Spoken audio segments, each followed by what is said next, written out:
आइए जानते हैं वृषभ राशि वालों के बारे में 2023 फरवरी का महीना किस प्रकार व्यतीत होगा। तो जितने भी वृषभ राशि के जातक मेरे साथ जुड़े हुए हैं, ये प्रेडिक्शन उनके लिए है। जो मेरे पुराने व्यूअर्स हैं ये तो पहले ही जानते हैं, और जो नए मेरे साथ और प्यारे दर्शक जुड़ गए हैं, मैं उन्हें भी विदित करा देना चाहती हूँ कि हम जितने भी राशि फल लेते हैं वो हम चंद्र राशि के हिसाब से लेते हैं, यानी कि आपके जो जन्म पत्री के हिसाब से आपकी राशि निकल कर आती है, चंद्र राशि, उस हिसाब से प्रेडिक्शन हो रहे हैं। सनातन धर्म जिसको मान्यता देता है उस हिसाब से प्रेडिक्शन हो रहे हैं। कृपया इसको सन साइन से कंफ्यूज मत कीजिएगा। तो आइए जानते हैं वृषभ राशि वालों के लिए ये महीना किस प्रकार व्यतीत होता नजर आता है। जितने भी वृषभ राशि के जातक हैं उनको मैं ये कहना चाहती हूँ कि फरवरी का महीना थोड़ा सा पीस आपके जीवन से मिसिंग है, ऐसा फील करेंगे आप। यू विल फील कि पीस नहीं मिल रहा है, शांति नहीं मिल रही है, पीस ऑफ माइंड नहीं है, मन विचलित है, धैर्य छूटता सा नजर आता है।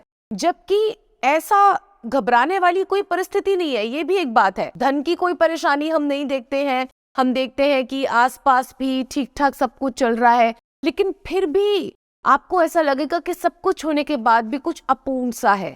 मुझे मन की शांति नहीं मिल रही है, मुझे ऐसा लग रहा है कि मुझे कहीं घूमने जाना है, मुझे मन की शांति के लिए इधर उधर जाना है, या मैं किस तरीके से खुद को खुश कर सकता हूँ या खुश कर सकती हूँ। तो ऐसे में जब भी ऐसा फील होता है तो मैं हमेशा कहती हूँ प्रभु के इतने पुराण पड़े हुए हैं, आप एक सुंदर पुराण को उठाइए, प्रणाम कीजिए और उसको पढ़ना शुरू कर दीजिए। जब भी आपको लगे कि शांति नहीं मिल रही, कुछ अपूर्ण सा लग रहा है, खाली सा लग रहा है, समझ नहीं आ रहा कि क्या कमी है, क्या परेशानी है, किसी के शब्द रूपी बाणों से आपको आहत हो रहा है, परेशानी हो रही है, कुछ याद करके कि मैंने किसी के लिए कुछ किया था और उन्होंने मेरे प्रति वैसा सम्मान वाला बर्ताव नहीं किया, कुछ अपमानित कर दिया, ऐसा कुछ याद करके जो आप थोड़े से दुखी हो जाएंगे, थोड़े से स्ट्रेस्ड हो जाएंगे, उसकी शांति के लिए, वर्तमान में रहने के लिए और कुछ अच्छा क्रियमाण पुण्य बनाने के लिए आप कृपया वेद व्यास जी द्वारा रचित 18 पुराणों में से एक पुराण को ले सकते हैं और उस पुराण को पढ़ना शुरू कर सकते हैं। रोज के 2 अध्याय पढ़ें, और नहीं तो जब जब आपको लगे कि खाली खाली लग रहा है तब तब खोल के पढ़ना शुरू करें।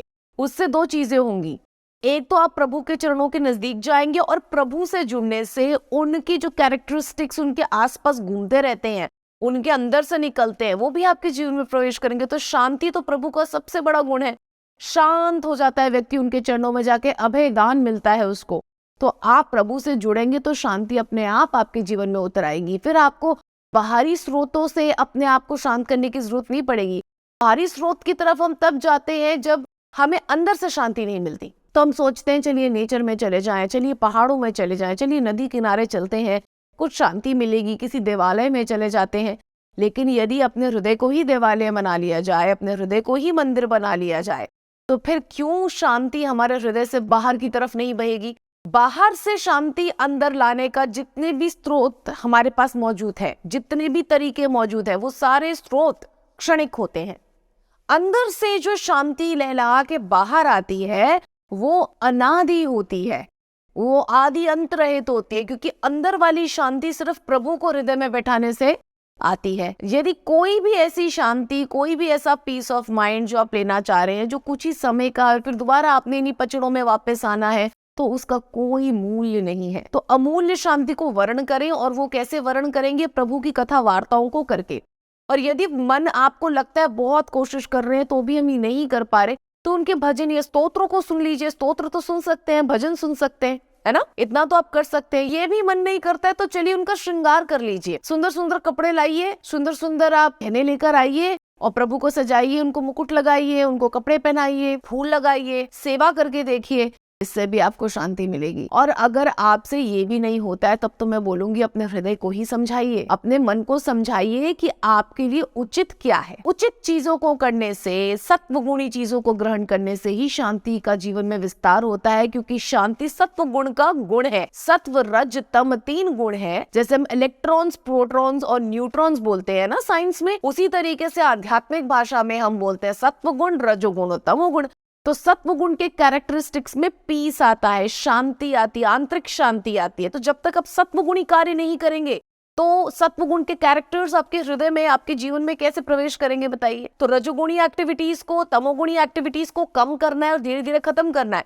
उसके लिए सत्वगुण को बढ़ा दीजिए, प्रभु के बारे में सोचिए, प्रभु का भजन कीजिए, प्रभु की कथाएं पढ़िए, जानिए, ज्ञान अर्जित कीजिए कि प्रभु के इतने अवतार हैं, किस अवतार में उन्होंने क्या किया था, किस उद्देश्य से अवतार लिया गया था, कौन से भक्त ने इतना प्रेम किया कि प्रभु ने वो अवतार ले लिया। ये सब पढ़िए, आपको रुचि आएगी और थोड़ा सा मन जो विचलित है ना वो स्थिर होगा, शांत होगा, क्योंकि स्थिरता और शांति प्रभु के साथ ही आ जाते हैं। तो ऐसा करने की कोशिश कीजिए। मैंने आपको पहले बता दिया है, सब कुछ है, धन की परेशानी नहीं है, धन वृद्धि योग बना हुआ है ऑलरेडी, धन अच्छा एक्यूमुलेट हो जाएगा, कपड़े वपड़े खरीदने, शॉपिंग करने वो भी अच्छा है, रिलेशनशिप भी ठीक चल रहा है मैरिड एंड मैरिड कपल्स का। बस ये है कि छोटी छोटी बातों से हृदय दुख रहा है, कुछ ऐसी बात हो जाती है वो हृदय से लग जाती है, हृदय दुख जाता है, फिर हम सोचते हैं कि इस प्रकार से हमें कह दिया, हम हृदय से किसी के लिए कर रहे हैं और उन्होंने हमारे लिए ऐसा कह दिया, और उसको इतना ज्यादा डीप इनसाइड ले लेंगे that you will feel that सब कुछ होने के बाद भी अकेले ही हैं हम। तो वो ठीक है, ये तो वास्तविक सत्य है जीवन का, चाहे ये आप एक्सपीरियंस करें या ना करें, हर व्यक्ति अकेला ही है, अकेला ही पुरुषार्थ करता है। हम सबके साथ मिलते जरूर हैं, लेकिन यात्रा तो सबकी अकेली ही है, अलग अलग यात्रा है। हम कभी भी चाहे किसी से कितना ही प्रेम कर ले, यात्रा दोनों की एक नहीं हो सकती, यात्रा हर व्यक्ति की अलग अलग है उसके जीवन में। तो इसीलिए इसको पॉजिटिव तरीके से ले और अपने आप को आध्यात्मिक इंक्लिनेशन दे प्रभु के चरणों में। उससे ये जो एक ढीलापन, ये जो एक उदासी, ये जो एक अशांति हृदय में आई हुई है इस महीने, वो खत्म हो जाएगी, विनष्ट हो जाएगी, और ज्ञान उदय होने से अपने आप ही मुस्कुराहट चेहरे पे आएगी। फिर आप बच्चों के बीच में जाने से भी प्रसन्नता प्राप्त कर सकते हैं। तो आप चाहे तो छोटे छोटे बच्चों को कुछ ज्ञान दें, छोटे छोटे बच्चों के बीच में चले जाएं, उनसे बातें करें, इससे आपको अच्छा लगेगा। म्यूजिक, डांस, ये सब आपको बहुत प्रसन्नता प्रदान कर सकते हैं। तो चाहे तो रूम में म्यूजिक लगा के उसमें डांस कर सकते हैं, नहीं तो कोई म्यूजिक गा सकते हैं, म्यूजिक सुन सकते हैं, इट विल सूद यू। नहीं तो कोई म्यूजिकल क्लासेस ले सकते हैं, किसी प्रकार की डांस क्लासेस ले सकते हैं, यू विल फील बेटर। ठीक है, अब हम आ जाते हैं बिजनेस और जॉब में। तो मैंने पहले बता दिया, अच्छा योग बना हुआ है, प्रमोशन भी हो सकती है, सब कुछ हो सकता है, लेकिन सब कुछ होने के बाद भी आप प्रसन्न ना रहे ऐसा योग बना हुआ है, उसकी शांति के लिए मैं उपाय पहले ही बता चुकी हूँ। तो बिजनेस, प्रोफेशन, जॉब सब अच्छा जाएगा, धन एक्यूमुलेशन अच्छा रहेगा, पैसे का एक्यूमुलेशन अच्छा रहेगा। और अब हम आ जाते हैं रोगों की तरफ। तो रोगों का तो मैं ऐसा कोई रोल इस महीने नहीं देख रही, आप हेल्दी लग रहे हैं, बस मानसिक शांति नहीं है, उसको भी मैं एक डिजीज ही मानती हूँ, लेकिन उसके लिए मैंने पहले ही आपको सोल्यूशन बता दिया है। जितना अपना मनन चिंतन, जितना प्रभु के यश को बोलना अपने मुख पे रखेंगे इस महीने, उतना ही इस परेशानी में, इस खालीपन में भी आपको उतना ही सुखद अनुभव होगा। ये कैसे होगा, ये आज तक कोई नहीं बता पाया।